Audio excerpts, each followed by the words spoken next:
Beatles as well. Yep. And Sheryl Crow had her own wall. Oh wow, nice. Yeah. Um, Seether had some stuff in there. Seether? Wait, but how did Seether Yeah. get inducted to a Rock and Roll Hall of Fame?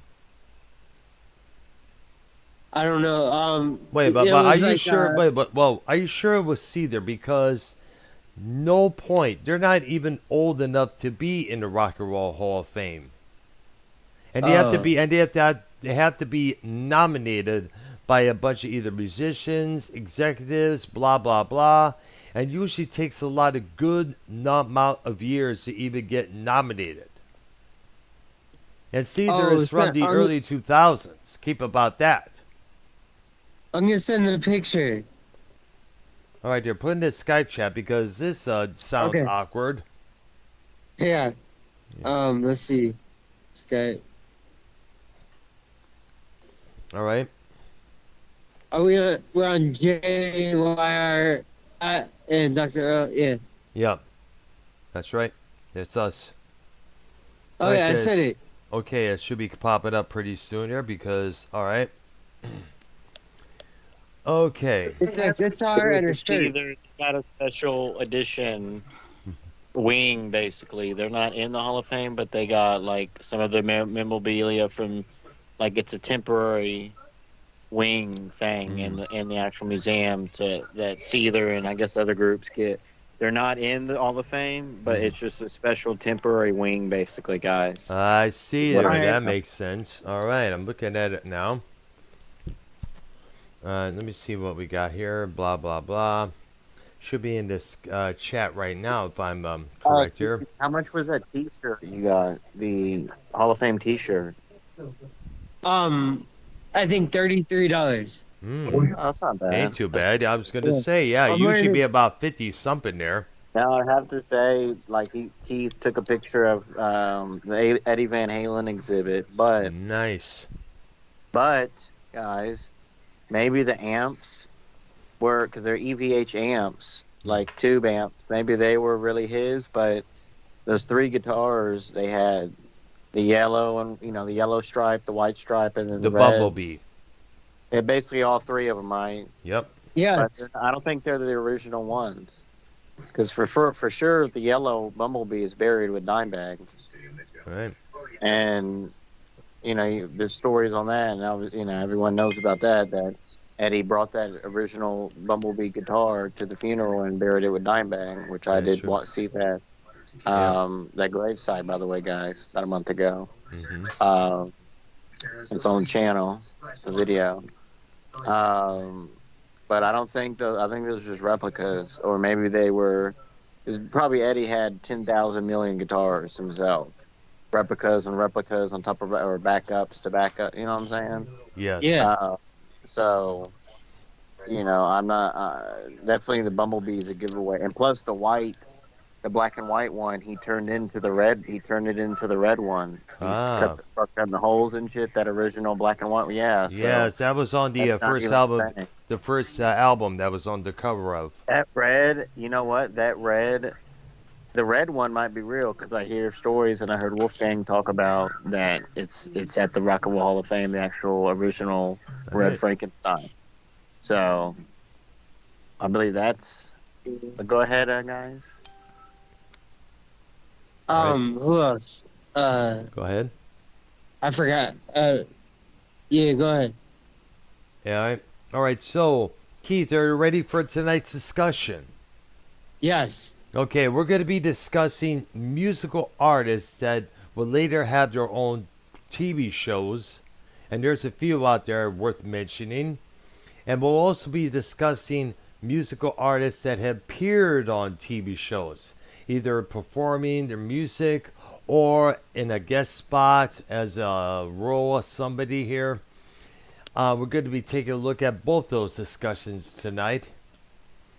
And before we begin, you sent me a screenshot of what's on Blabbermouth, I guess, regarding K.K. Downing talking smack about Judas Priest's Ian Hill, I understand. Not me. No, I'm asking YR. He's the one that sent me Okay. that. Yeah. And I know I did suggest about possibly, hey, let's have we should probably have possibly a drama show.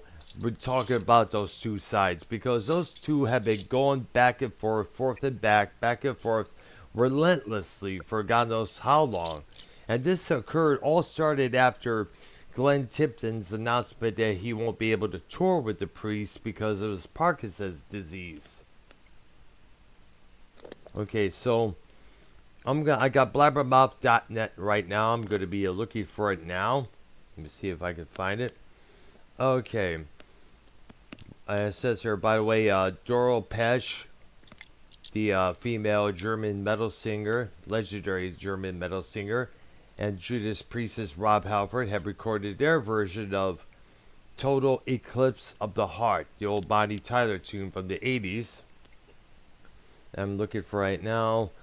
Metallica shares its pro shot video of Sabatru performance from SoFi Stadium. I don't know what it is. Okay, here's one here I just saw. KK Downey says he was not allowed to walk the red carpet with Judas Priest at the Rock and Roll Hall of Fame. It's all very sad. I just saw this right now. It's like, holy cow, what the hell is going on here with this?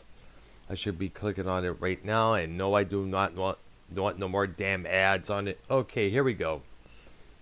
No, I don't want this. Thank you very much. I don't want no stupid personal injury lawyer. And why the hell is it taking its time, for crying out loud? It keeps doing this to me, man. I don't appreciate it. I don't appreciate things being popping up at the last minute. Let me look up here. Give it a while. I don't know why it's doing this. There we go.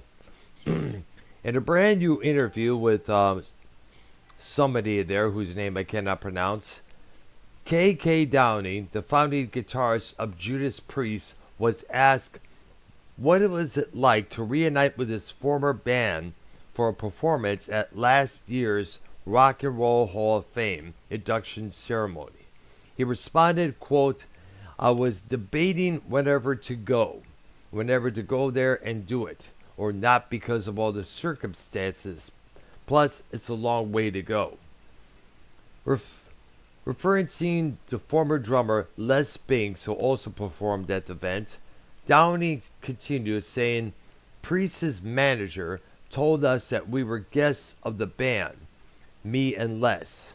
I'm going fuck off. If anything, I'm a guest at the Rock and Roll Hall of Fame.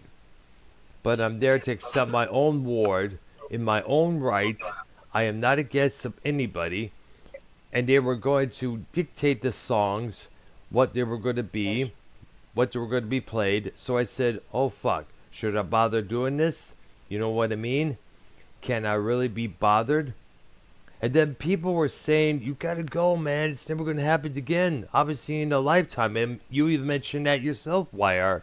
This may open up the door between a reunion between the two sides. Anyway, KK says he decides to go. He says, okay, I'll be there. But obviously we were not separate. We kept separated and we're not allowed to walk the red carpet together. Which is all very sad, but that's the way they wanted it. According to Downing, he had a pleasant exchange with his replacement in Priest, guitarist Richie Faulkner, who wasn't being inducted into the Hall of Fame, but took part in the Priest's performance during the ceremony. Richie was great, KK said. He came into our dressing room. He was fine. Obviously, I am the real thing. Aren't I? Ha ha. What can I say? What can I say? But no, Richie's great. We get along well. And Andy Sneap is great just as well. He is an old friend. As for the other guys, he could care less about him, he stated. If they couldn't just have, like at our age, just one time, just, you know what I mean, it was just forget about it. But it was not meant to be, so I can't help that. But anyway, I went there, and yeah, I thoroughly enjoyed it, really. I rented some equipment, and luckily I had a few brand new guitars over there that I have never seen or played. So it was like, it was easy and fun. It was an experience, to be honest. Now, according to KK, the whole event was a bit surreal, seeing as none of the other artists being inducted into the Rock and Roll Hall of Fame were remotely close to metal. He said, even right up until the performance, I wasn't sure. I kept saying to myself, am I doing the right thing here? Is this really heavy metal? I'm with a bunch of guys that fucking hate me now. I'm looking at Ed Sheeran. I'm looking at Dolly Parton. I'm thinking, fuck it. Am I in the right place? Is it all a dream? I'm thinking, oh, what the hell? Just grab the guitar and do it and get to the pub. And that's what I did. I came off stage, put my clothes on, went back straight to the hotel, went to the bar, I had a few beers, and it was great. Keiko also confirmed that he did have a brief chat with Rob Halford at the ceremony. Rob came to me, and I intentionally didn't want to speak to him because he left the band 14 years ago, and I was instrumental in reinstating him back into the band, having him back in the group. And then Halford tells me that I can't rejoin the band. How does that work? I don't know how that works. BK, have it your way. Yo, Keith. Keith? Keith. Hello? Hello? I'm here.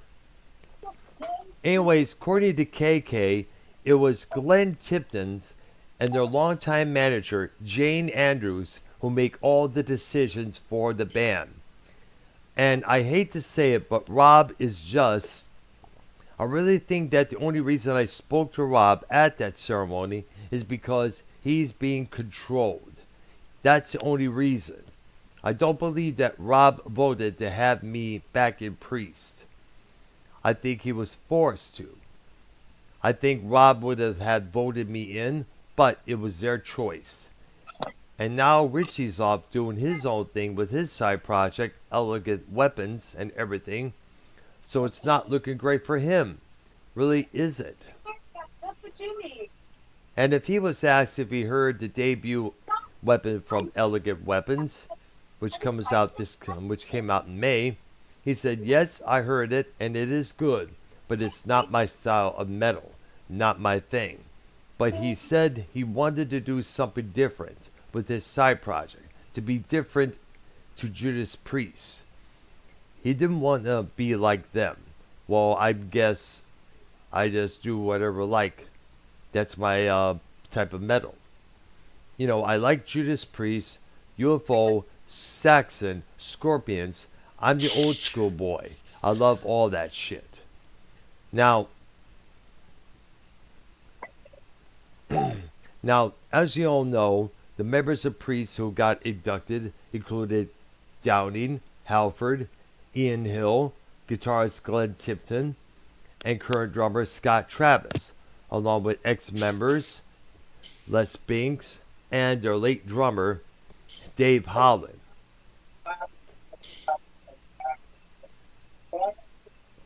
Now, that's all I'm going to read for now because it goes on and on and on, and I don't want to stray away from the topic here. So, shall we begin, guys, with our main discussion? Rock and roll on TV and having their own TV shows. Are we going to do a roundtable, guys?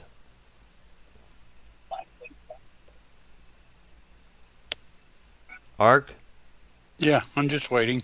All right, there. I'm waiting on the YR. And where did Keith go? I guess Keith left. Why are you there, dude? He's not mute. Probably had to take care of something.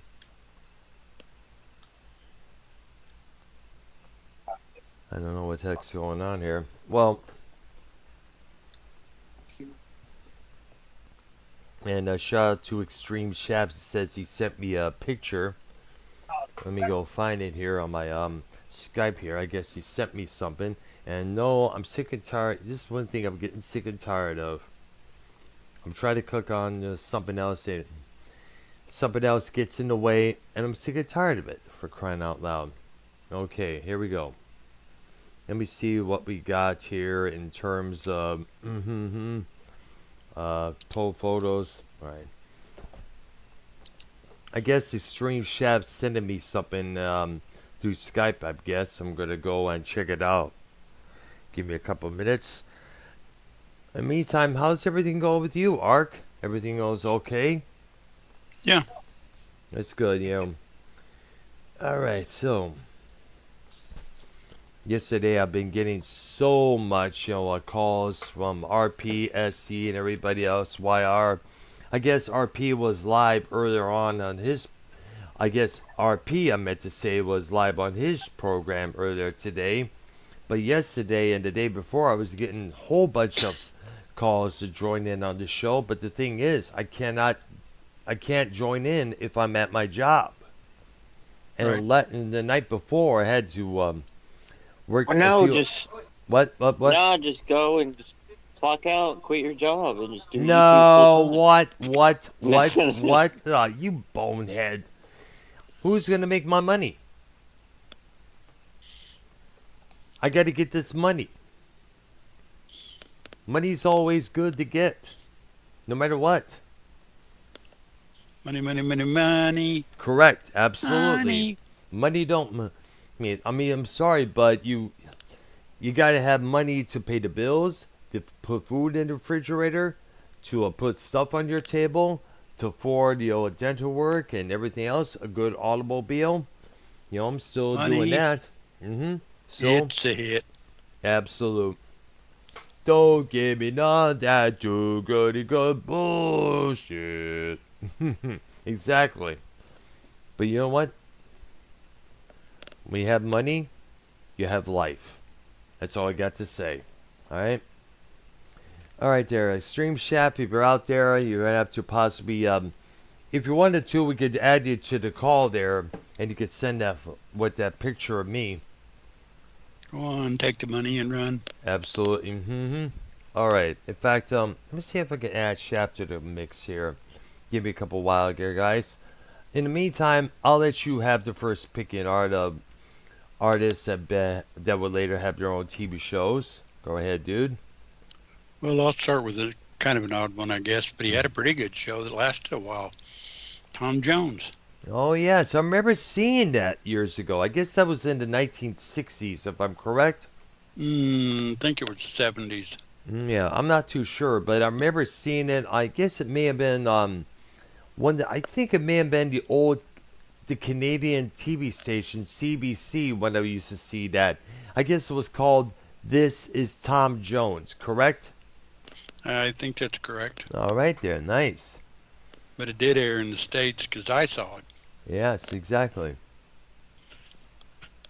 I didn't get Canadian television until I was up in North Dakota.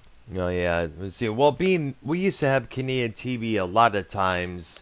Being from Southeast Michigan, very like next door to Windsor, Ontario, so it was easy for us. That's where Yeah, that's right. That's why I was we're. right. Go ahead, sorry, man. I was right next to Winnipeg, and I got to see things like, you remember Bob and Doug McKenzie, The Great White North? Oh, absolutely, man. They SCTV. had shows like that. Absolutely. Yeah. Seriously. That weren't Bob and Doug McKenzie. Yeah, exactly. Hell, they had a lot of interesting stuff there. Who cannot forget Red Green? Oh, love that show. Oh, I miss that show. I mean, like, him duct taping everything out there to make his own Bowie or his own, convertible. It's just unbelievable, man. Way unbelievable. stuff. Absolutely Good there. stuff. All right, there. Okay, I'm Next. gonna go ahead there. Okay, What do you- so I'm gonna mention this artist. She was on American Idol. She was one of the first winners. So she now has a TV show of her own in the daytime. I guess it's like something like either I'm not too sure how it is. I never saw an episode myself, but we'll give this woman mention, Kelly Clarkson. She had hits like, of course, Since You've Been Gone, what's that one? Miss Independent, obviously. Of course, now she has her own TV show. And I guess that's doing well for what I understand there, alongside, Drew Barrymore. It seems like, TV shows are usually when the actress is not doing anything, they give them their own TV shows, it seems like, when you think about it there. Okay, my next selection, the Sonny and Cher Hour. Oh my gosh, brings back massive memories, man. Massive memories. Me, my dad, all the four of us used to watch that show religiously. Not just the songs that the artists they had on there, but for the skits just as well. Who could not forget the whatever that those segments are where Cher's sitting on the top of that old time honky tonk piano and Sonny's playing it, I guess. And that would lead a whole bunch of other skits just as well. And you know what? It's sad to see that show go up in smoke the way it did. Because later on, Cher would decide to leave Sonny. She would divorce him, I understand. And you know what? They tried to bring the show back, but it just wasn't the same. It's like, something was amiss here. It's not what it used to be. Didn't they have for lack of a better term, a robot couple? Really? A man and a girl and a man who did like robot shit. I forget, I forgot their name. Was it let's see, was it a mime group? I guess kind of, but you got the impression they were mimicking robots. I'm not too sure. I have to look on it myself there sometime soon there because I can't remember their name. I remember and it may not have been the Sonny and Cher show. It may have been somebody else. Shields and Yarnell. I think that's the people. Yeah, because there were two. There was a married couple, and they were also unique mime artists in their own right. So I think I was reminded of that show on Facebook a couple nights ago, and it's like, man, we used to watch that show just as well. Yeah. Who's your next one? Okay, here's one from England. Marc Bolan from T-Rex. He would have a TV show of his own called Marc. Just Marc. And on the artists, they would have, Generation X featuring Billy Idol. They would feature The Damned. And also, I guess, David Bowie made a few appearances on that show a couple of times before. And this continued up until his death in 1977. Which was pretty sad, because he was one unique artist. I remember some girl I was involved in briefly during 1991. She was like obsessed with Marc Bolan and T-Rex. She would get all the records, the reissues, Electric Warrior, Dandy in the Underworld, Tanks, A Beard of Stars. She would have all those records. She was way obsessed about him. But even though the guy's been dead for God knows how long, which is sad, Okay. Okay, my next one is the Captain and Tennille had a show. Oh my gosh, we used to watch that as well. Used to watch that a lot. I always admired Daryl Dragon for some few good reasons here. Probably because of the captain's hat he used to wear continuously. Yeah. All right, there, most definitely. Give me a couple minutes there. All right, there. So, let me look up some others there, just in case. I'm gonna give a couple minutes. Musical artists that had their own TV shows. All right, and we are ready to roll. Okay, we gotta go ahead. How about Glenn Campbell? Oh my goodness, the Glenn Campbell Hour. Yep. All right. There That you used go. to be pretty good. Absolutely there, yes. Also got to throw out this one. The Johnny Cash Show. Right. Yes, That was my next one. yeah, absolutely. Because Derek and the Dynamos featuring Eric Clapton did a performance on that show. I guess Cash will later join them. Hmm. Absolutely. All right, here's something else. Let's see. Here's another one there. 50 Cent. The show, well, 50 Cent didn't really appear on any TV shows, but he was the executive producer of the show Power that ran on the FX network for a good number of years. Oh, here's some number one here. Snoop Dogg. Snoop Doggy Dogg, as it was known. I guess I'm not too sure what the year it was, but he had Doggy Vizzle Telefizzle. That was basically a comedy show, and that's a comedy's good shit on there. That's for sure. There, that's for sure. Okay, technically, Hmm.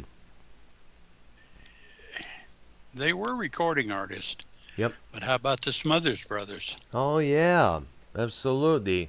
The Smothers Hours comedy show, I think it was called, and that ran in the '60s, and that gained a lot of controversy to them because of some of the jokes they would throw around. Oh, they were definitely politically charged. Yeah, absolutely there. I remember one skit they were saying, the desert can kill you, and the desert, and Tommy be like, yeah, but so can Ronald Reagan. Yeah, Pat Paulson got his start on that show. Yeah, that's right. And he also had his start on Laugh-In, Roland and Martin's program there, if I remember.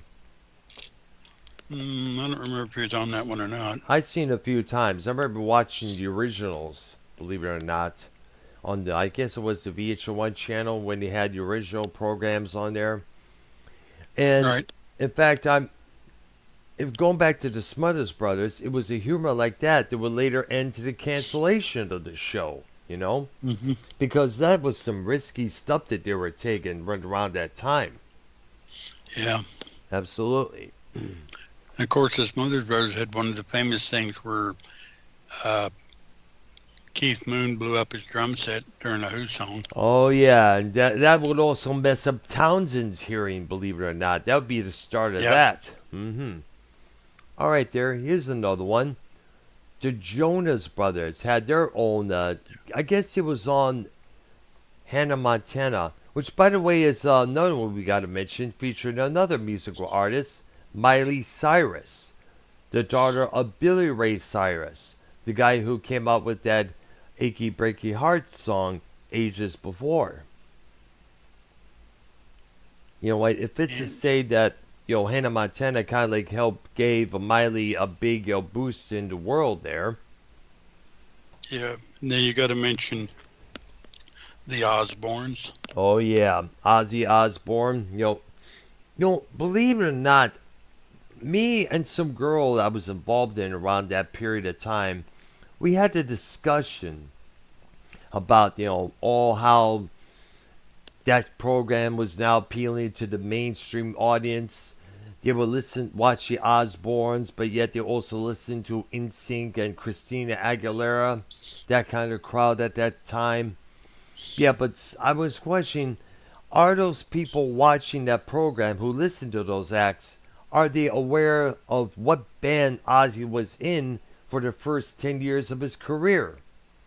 Are they also aware that of some of the antics that he did, like biting the head off of that dove at that record company meeting, biting that bat's head off during that concert, which led him to getting rabies shots? If I understand, Ozzy, he almost, let's not forget, Ozzy almost came close to killing his wife and manager back in late '88. He was boozed up to the core. He ended up in jail, and he was like, how did he get up here? And for that time, she was also actually considering divorcing him. And here's something else. During some of the taping of those shows, Ozzy was extremely drinking again, which appeared to why he was so incoherent like he was at that time. Because one time, one top 40 radio station had a little contest, and it'd be like, can you guess what Ozzy is saying right here? And it'd be a bunch of a sound clip of Ozzy mumbling something there. And we're on the subject of those kind of shows. Mm-hmm. Family Jewels. Oh man, Gene Simmons from Kiss. That was actually highly entertaining. Yeah, it was, yes. Yeah, I guess Its kids were super neat. yeah, absolutely there. Now, I'm surprised they didn't do one for Paul Stanley, but then again, Gene Simmons is probably the most interesting member of Kiss to this day. I mean, when you think about it. And we also cannot forget Eddie Money. He had a reality show that was on Access TV for a while called Real Money, spotlighting him on his kids, his life, and everything else.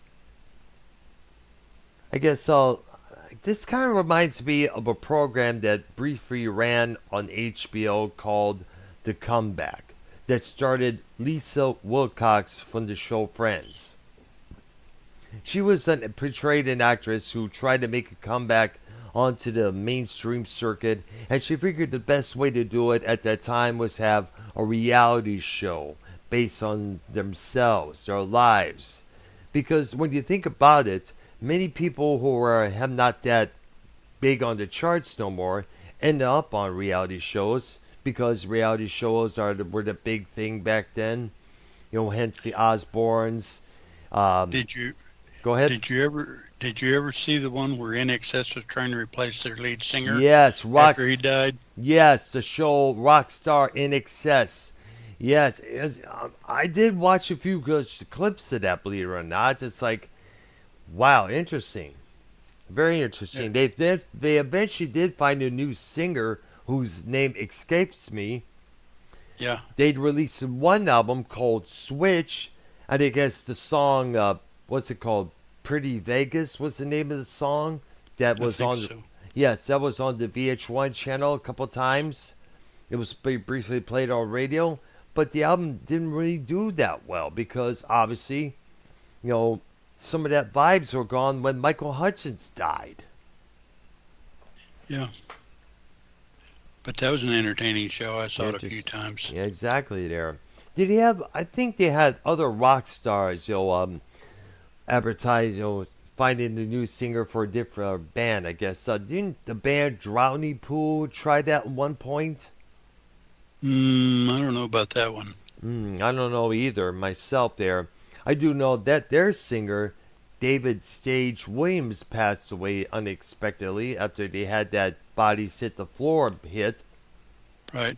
I guess they got a current one right now, but I remember hearing one song from them. I forgot about it. It was in the early 2000s, but you know what? It was a good song. I guess they're still together, performing at smaller venues. Then you want to talk about guest appearances. Mm-hmm. One of the most memorable ones I can remember is Harry Connick Jr. on Law & Order SVU. He was a truly evil guy. Really? Evil? David Hayden. Oh my gosh. I didn't know he's evil. Really? Yeah, the one I saw was him. Oh, really? Well, because I know he did portray on a few episodes playing an ADA, I guess David Hayden, I guess his name was. And he was romantically involved with Olivia Benson for a brief period of time until he had to break off the romance because he was being, I guess it was moved somewhere into a different New York district, I guess. Yeah, but I didn't think that was, I don't know. But the one episode I saw, I'm pretty sure it was Harry Connick Jr. played a really, really bad guy. Really? Because I know he was in a movie called Copycat with Sigourney Weaver. I guess he played, imprisoned serial killer who, in exchange for giving out information, gets the woman's panties, I guess it was. I remember seeing that I remember one time years ago there. And then the group in the 60s, the Standells, played themselves on the Munsters. Oh, wow. Interesting there. Yeah, the Munsters rented out their house to people while they were gone for a while, Oh, and yeah. the Standells rented it for a place to practice and party. I see. All right. And of course, the Munsters came home early. Mm-hmm. And It where kind of caught them, but everything was cool. You know, yeah, it was everything was fine. a Yes. good episode. Interesting. I gotta throw this one. Anthrax appearing on Married with Children. I don't know if you ever saw that episode, Ark. It was a pretty good, interesting episode. I think it may have been 1990, if I'm correct. No, I saw not a whole lot of Married with Children, but Oh, it was fucking. It was I missed freaking that funny, one. man. It was. It was way funny, man. A lot of times, the shots that Al Bundy would throw at that what's her name, played by that lesbian actress, I guess it was. I forgot her name. Teresa, I think it may have been. So and so. Ladies of the a neighbor. chicken. Neighbor, I guess neighbor. Yes. Oh yeah. Well, she had a husband. Yeah. A couple of them actually. Yeah, a play on-screen husband. Actually, she was a lesbian in real life, and she even during some performance, she's saying during that show she had to dress in drag. Because some lesbians have been known to be butches, dressed like dudes a lot.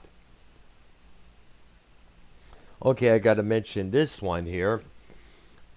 Chris Bridges, a.k.a. Ludacris. His a few appearances on Law & Order Special Victims Unit. Playing alongside, I guess, he's a relative of Finn Tabanola. Is that... I have trouble... Tutola. Thank you very much. Tutola. Played by, of course, another rapper, Ice-T. He's been on that show since the second season. He's still with them today. And he's definitely a mainstay. I mean, he's a very important part of that show. Absolutely, there, yes. Especially now. Yeah, exactly. Alongside Mariska Hargitay, who's been there since the very first season. She's like one of the original OGs on that franchise. Yeah, those two have been in there pretty much, well, second season on. Everybody else is relatively new or been there, come and gone. I know, yeah. It's like, holy cow. I think there was a couple other changes that occurred on that program not so long ago. I think Kelly Giddish may no longer be there. I guess they wrote her out of the program. I guess. Yeah, she's gone. Yeah, I know, which is sad because I enjoyed her character a lot, Amanda Rollins. Yeah. Yep. All right, there. So, let's see. I'm thinking about a couple other artists that appeared on that program. Let's see. I forgot that there was this one band that played at the beginning of the show. Oh, one of the CSI episodes. I think it may have been the Miami one. Miami there. Black Sabbath was on there performing. I think it's called "Beginning of the End" from the 13th album. They performed that song, and during during that show there, during their performance, I should say, they were like saying, "I'm so glad Black Sabbath are back together again." It's real cheesy. It's like, geez, they've been together since 1997, believe it or not. They've been having reunions left and right and left, believe it or not, since that. They tried to stop it in 99 after that massive reunion tour, but they kept coming back on almost every Ozfest, And it's sad that they at least could have had Bill Ward play a few of the last remaining dates of their final tour. Okay, here's another one from left field. Mm-hmm. Hee Haw. Oh, yeah. Buck Owens, Roy Clark, and go on and on and on and on. Oh, yeah. Every musical artist out there in the country spectrum, whether it's Crystal Gale, Johnny Cash, I think it had Lynn Anderson. I think pretty much all of them showed up on that show. Exactly. That show ran like 20 years. Yeah. And what year did it end, believe it or not? I don't know for sure, but, well, obviously Buck Owens is dead, so. Yep. And so is Roy Clark, who, by the way, who could definitely count as one of the original guitar shredders out there. Oh gosh, I mean he put some of Superb. The dude was superb, man. It's like you put it to that guy. He made an appearance on The Odd Couple at one time, and man, he just ripped it on that acoustic guitar, man, for crying out loud. No bottom jaw did not reach the floor after seeing that. That's for sure. Oh, and then of course there was, which you probably aren't familiar with it. There was a show that used to come on weekdays in the afternoons after school called Where the Action Is. Featured Paul Revere and the Raiders. Oh, wow. That must have been in the 60s, correct? Yep, Ah, late 60s. all right. Wow. And then of course you had Shindig and Hullabaloo. All right. Late 60s night shows. All right there. They were basically musical shows. All right there. I'm going to throw out this one here, and this was in Australia only. This was a group called Tomorrow, and their lead singer was none other than the late great Olivia Newton-John. Now, I'm not too sure how long this group lasts, but they even had, I guess, I'm not too sure how long this TV show lasts, but they were something like the Monkees they were supposed to be like. Oh, which is another one worth mentioning. Absolutely. The Monkees, even though they were put together, they had a few artists on their shows like Tim Buckley, Frank Zappa, to boot.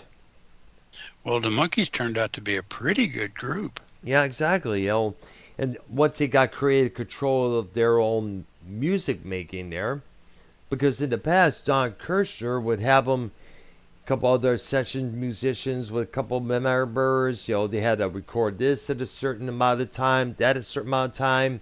Go film this scene, that scene at a certain amount of time. They were extremely busy, believe it or not. So understand why they couldn't really have any wasn't really allowed to play their own instruments, write their own songs and such. That was until they finally convinced everybody to give them creative control. Don Kirshner basically walked into the studio, was met up with the security, and escorted out. Which, funny enough, the best albums was the stuff they did. Yeah, exactly. Afterwards. Kind of like the Beatles. Yeah. Yeah, because remember, the Beatles started experimenting at the same time they did. In fact, one album they released entitled Present was supposed to be their White Album, believe it or not.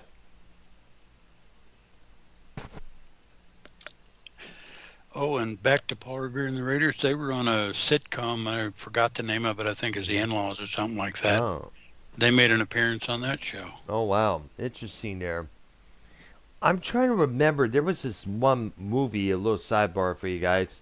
It was like I forgot the name of the movie, but I remember watching it one time. I think it may have been a syndicated TV station, but I guess it featured Herman's Hermits. And I guess if you may know what I'm talking about, let me look it up for you if I can here. Give me a couple minutes. I think it was Hold On, but I could be wrong. Okay, let me see. Herman's Hermits. Come on, dude. Wait a minute there. Hold on a second. I forgot the Hold On, the movie, I guess it's called. I think that's right. Let me give it a. I know the computer is being a bitch today. Okay. Well, while you're talking about movies, there was one Good, called good. Get Yourself a College Girl. All right. That had a lot of groups in it. What's it called? Hold On, the movie? I think that's right. Yeah, all right. I'm looking for it now. Wait a minute. Hold On. It came out in 1966. Oh, All right, that's let me. right. All right, good. All right. Okay. British beat group Hermits on tour in USA is offered an opportunity to have a spaceship named after the group. All right there. I remember several good songs from that movie, Hold On being one of them. All right there. Okay. Let's see here. Also got to think about this appearance on the TV show. Blah, blah, blah. Oh, you remember the group The 3 Degrees appearing on Saffron and Son? Yeah. I do remember it. Now, for those who may not who know the 3 Degrees were, they are a trio of female singers, a girl group in the R&B soul vein from the 1970s. Their main hit was When Will I See You Again, which I heard a couple of times at my job. Yeah. And they made an appearance on Sanford and Son. I guess it was supposed to be some sort of a talent contest or something like that. The Doobie Brothers appearing on the show What's Happening. Who cannot forget that? That was one of the top episodes. That's when I first heard the songs, what's it, Blackwater and Taking It to the Streets. Then back to a movie. Uh-huh. The group Dave Clark 5 had a movie called Having a Wild Weekend or Have Yourself a Wild Weekend or something like that. Okay, yeah, a lot of 60s groups had their own movies, so kind of like a Mainly because of the Beatles. Yeah, I was going to say, yeah, the Beatles had Hard Day's Night and Help, and I guess that was a trend for other UK And British Magical groups. Mystery Yeah, Tour, exactly. Yellow Submarine. Uh-huh.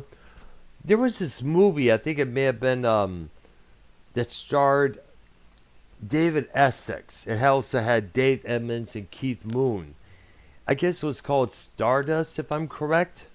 Sounds correct. Yeah, exactly. I remember seeing that on cable television at one point. And I guess the band, the name of the band was called the Stray Cats. Which is kind of ironic because years in the 80s, we would have a rockabilly group called the Stray Cats. Oh, and of course there were the Yardbirds in Blow Up. No, I was going to mention that as well. That was a good performance. That's when we get to see Jeff Beck break his guitar because of some static and happening in the amplifiers, And that also came out in 1960. It's just as well. 1960, 66 to be exact. Yeah, they played a version of Train Kept Rolling called Roll On. Yeah, I guess they couldn't do that because of the lyrics copyright, if I understand. Not real sure, but basically it was Train Kept Rolling. Ah, yeah, no doubt about it. You could tell by the chords. I'm tempted to look for Get Yourself a College Girl because I think that had several bands in it. I think the Animals were in it. Ah. I don't remember all of them that were in it, but of course there's Woodstock. Oh, the yeah. movie. Oh, I got to mention this TV show. The Young Ones. They had a lot of musical guests on that show. Madness. They had a band called Amazulu. They had also a band called 9 Below Zero performing on their very first episode. Dexy's Midnight Runners. My personal two favorites was The Damned on the Nasty episode, and also Motorhead performing their hit Ace of Spades with their new lineup that they had at that time. Those were the more memorable right there.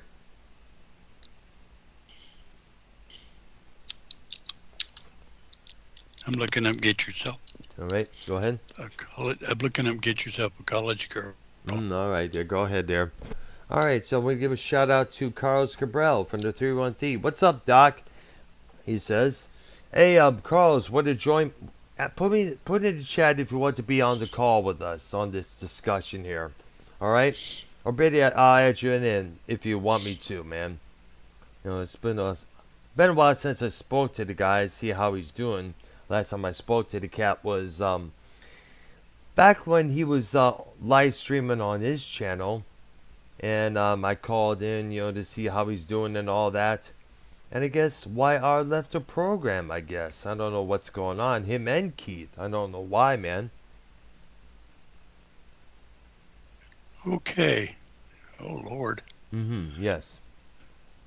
It starred Marianne Mobley and other people, but I did see the Animals. Who else was there? Right.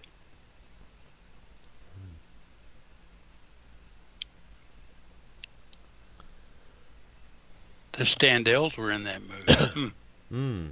And that's one of the girl groups from the 50s, if I'm correct, right? No, the Standells? Oh, You ever heard Dirty Water? Oh my gosh, you keep forgetting the. You know what? This is one of the dimwit things about me. You remember the song, but you keep forgetting the artists that perform those songs, and Dave that's what Clark killed. Five were You in got to that keep. movie? Yeah, you got to keep reminding me, dude, because of that, man. Huh. Stan Getz, Astrid Gilberto. Okay. Okay, Carlos, I'm going to add you to the call to see how you're doing since it's been a while since we've spoken. In fact, The it was Animals. months. Oh, yeah, the animals. Did the animals have a reputation for acting like animals on stage? Not to the extent that, you know. Because I know Mick Jagger gave them a compliment, and I saw footage on the Behind the Music documentary how they acted on stage. Well, actually, Eric Burden did.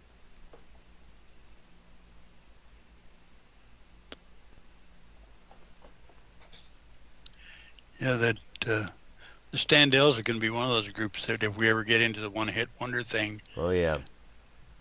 they had Dirty Water, but they had other songs that charted, but not at the level of Dirty Water. You know what? We were supposed to. I remember we were supposed to do that episode about artists that had one big hit, try to follow up with a couple other hits, but didn't do as well as the first one. And I don't. Yeah. We got to do that next week to be exact. You know, because that Yeah, has. let's try it. Let's Yeah. try it next Wednesday because it's got possibilities. Yes, absolutely. Because I don't know. I don't remember what happened. I think we got sidetracked with something there when we were supposed to do that episode. It's okay. All right. So definitely, next Wednesday will be our next discussion on this program. So definitely look for that, people. All right, there. I'm gonna try to add Carlos to the call because let's see. I guess he's unavailable for crying out loud. There was another movie that basically was nothing more than bits and pieces of English groups. God, I wish I could remember the name of it. Was it the Rock and Roll Circus? No, I know what that is, but that's not the one I'm thinking of. Mm. This was a 60s movie. Ah. Rock and Roll Circus was like mid-70s, late 80s. Yeah, I know, yes. Oh, speaking of which, Three Dog Night appearing on Roland and Martin's Laugh-In. Remember that? Wow. Yes, I believe they were doing Joy to the World during that song. And here's how they did it back then. They would stop the song, and then a couple of cast members of the show would tell a couple of jokes to one another and resume the song, and so on, and so on, and so on. Yeah. I know it's kind of odd in today's standards, but that's how it was back then in the 60s. Very different time to what it is now, folks. Oh, another guy that his variety show, I remember when I watched it because you can't get it now because they do not do reruns on it. Oh, wow. For some reason, it's locked. But the Red Skelton Hour, I he remember had that. musicians. He had musicians on that show all the time. I remember seeing the Moody Blues on there before nice. they did Go Now. Yes. Oh, yeah. That's way back. I remember seeing episodes of the Red Skelton Hour, and I think it may have, how long did that show last up until? Oh, late 60s, early 70s. Probably. I think I remember some of the early 70s episode, believe it or not. It was a good show. Yeah. I remember I used to always watch it. And what was the name of that hobo character that he had? What's his name? Freddie the Freeloader? Yes. There was a Freddie the Freeloader Christmas special that aired it on HBO many ages ago during the 1980s. I remember that was being advertised heavily on that network. Yeah. He used to do he did all kinds of characters, but that one, Clem Cadiddlehopper, was one of his good ones. Yep. Off the top of my head, I can't think of any others. Wow. All right, there. So, let's see here. I think there was a couple other artists. I know Norman Reedus, who plays on The Walking Dead. He appeared on Law and Order Special Victims Unit. playing, I guess, some rock stars, Derek something there, who preached against drugs, prescription drugs, street drugs, making it without drugs. And I guess his message was appealing to this one girl who was taking medications for some mental illness that she had. And I guess the reason why she was wanted to stop taking her medications is because it felt like a prison after a while. Yeah, and this is something I got to bring up because my girlfriend Nancy, who had mental issues of her own, when we were together for those 3 years, she'll often complain about sick and tired of taking her meds, taking her medications, because for the same reason it was becoming a pill salad. I detailed that in the video I did a couple of nights ago. But she would stop taking her meds, feel fine for a day or two, and then just boom, crash down. That's because the medication that she was taking will wear off. And she knew about this, I guess, it's hard to say, I never been in that position, so I really can't really tell. Only insulin I take is insulin.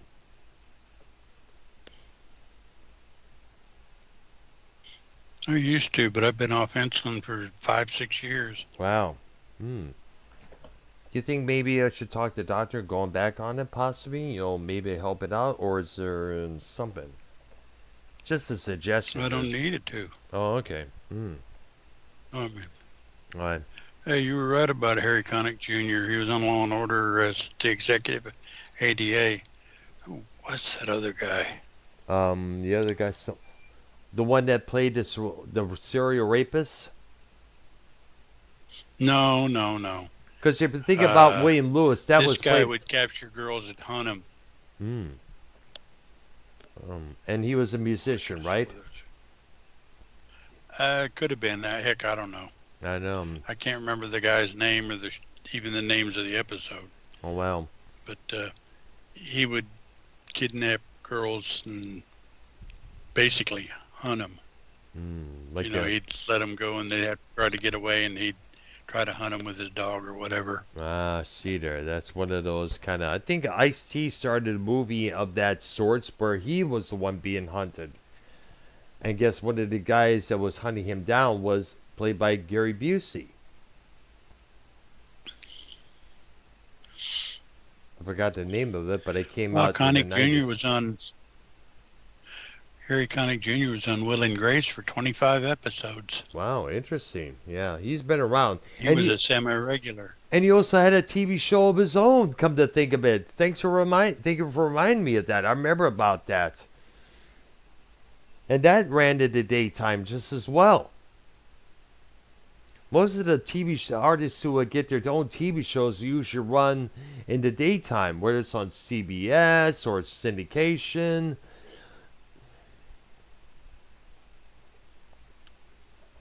Interesting. Very, very interesting there. Right there. So, so do we have any more on the list here at this moment, or? No, imagine if I looked, I could find it. All right, there.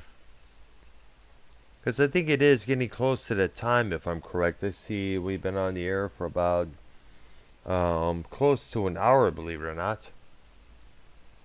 Yeah, what are we doing tomorrow night? I know. What do you want to do?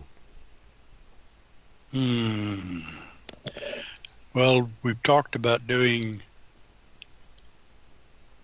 something to do with TV, I guess. Let's see. TV memories, yes. Okay. Well, we've talked about doing one on comedy horror. Yeah, I guess I think we already did that episode, if I remember. Did we or not? I'm not too sure. No, we never did. Yeah, that's right. You're right. We never did. Because go to the catalog of my channel, it's like we never did that particular episode. Yeah, we've got that as a possibility. We've covered anthology with Twilight Zone at our limits. What We about? haven't done Amazing Stories. Yeah, I've never really watched Amazing Stories myself, but this came to my mind. Remember the stuff that Sid and Marty Krofft used to put out? I'm not tremendously familiar with it, but Oh, yeah, HR Puffin like stuff. banana splits. Oh yeah.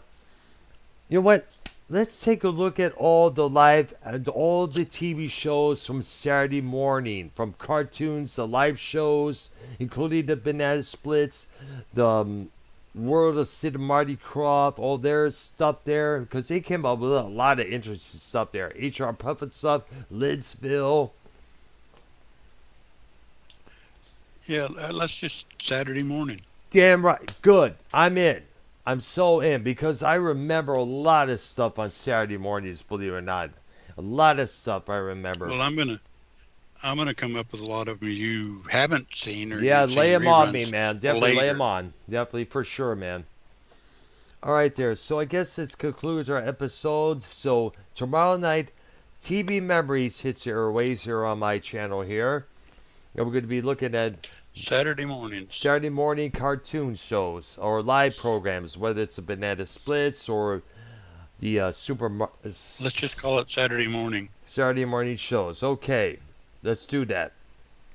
All right, there.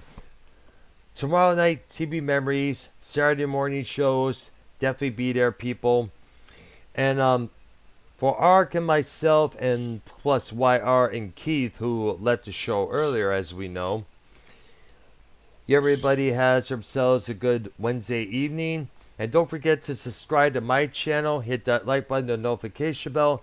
And also subscribe to Ark's YouTube channel. As well as his Patreon. Go to patreon.com/Arknoia. And sign up for Shizzle. Okay? And we'll see you tomorrow night for TV Memories, people.